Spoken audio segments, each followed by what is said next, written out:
Hi, First Tee Player Kids. I have with me Coach Mason again today, and we're going to talk about core lesson 5, which is modeling sportsmanship. Mason, have you ever been in a situation where someone did not show sportsmanship?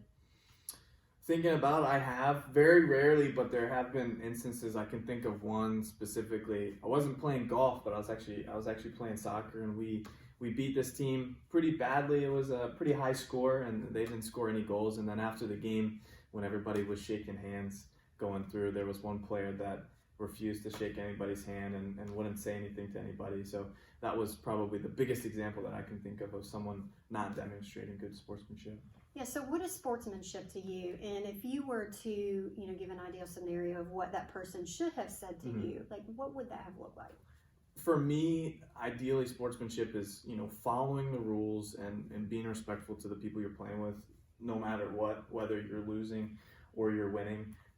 In a real, I would love to see that player just say, hey, good game. They're probably not feeling too great, haven't gotten beaten, not scoring any goals. But, at the end of the day, it's really just a game, and we're just out there to have fun. And, there's always going to be another game where they can play.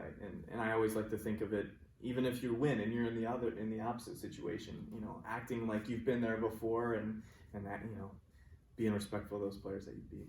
Yeah, sometimes it's hard to show sportsmanship, right? When you feel like you're not playing your best and you're not doing your best, sometimes that's hard to be kind and treat others nicely, right?